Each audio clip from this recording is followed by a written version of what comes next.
Kita ke informasi mancanegara. Hari ulang tahun ke-66 menjadi kelam bagi adik Raja Charles III, Andrew Mountbatten Windsor. Ya, Andrew resmi ditangkap polisi buntut dari bocornya dokumen rahasia negara kepada mendiang terpidana kejahatan seksual Jeffrey Epstein. Kamis pagi waktu Inggris, sejumlah mobil polisi mendatangi kediaman Andrew Mountbatten Windsor di Wood Farm, Sandringham.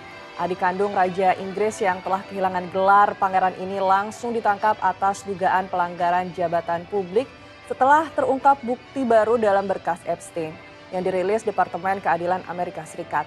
Andrew diduga membocorkan dokumen rahasia negara terkait investasi dan perdagangan Inggris di Asia kepada Jeffrey Epstein saat masih menjabat sebagai utusan perdagangan Inggris antara tahun 2010 hingga 2011. Raja Charles III sendiri telah menyatakan keprihatinan mendalam dan memastikan akan kooperatif karena semua orang setara di mata hukum.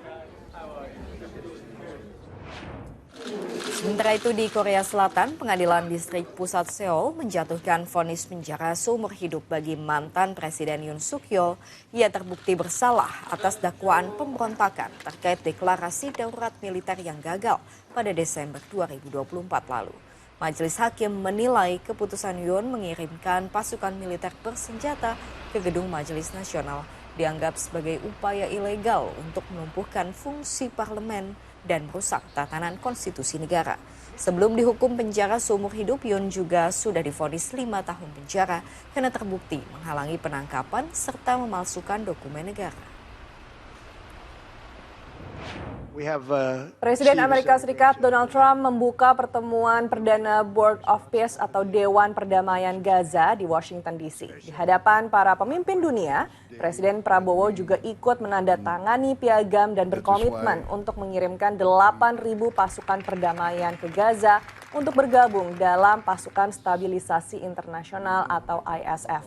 Bahkan Trump juga sempat memuji Prabowo sebagai pemimpin tangguh dan dihormati dalam KTT Perdana Board of Peace. Selain pasukan keamanan, 9 negara anggota Dewan juga sudah menyiapkan dana 7 miliar dolar Amerika Serikat atau sekitar 118,36 triliun rupiah untuk membantu pemulihan warga di Gaza. That is why we joined the Board of Peace. We are committed to its success. We know there will be a lot of obstacles, there will be a lot of difficulties, but we are very optimistic with the leadership of President Trump.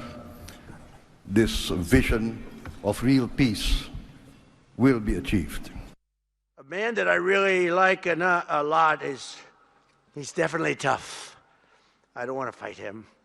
President Prabowo of Indonesia, thank you very much. Please. This is a big guy. I tell you, I said, how many people in Indonesia? He said, like 240 million. I said, no, say it again. How many? It's a big country you have. And you do a great job and respected by everybody. And thank you very much for being here. Thank you very much, Mr. President.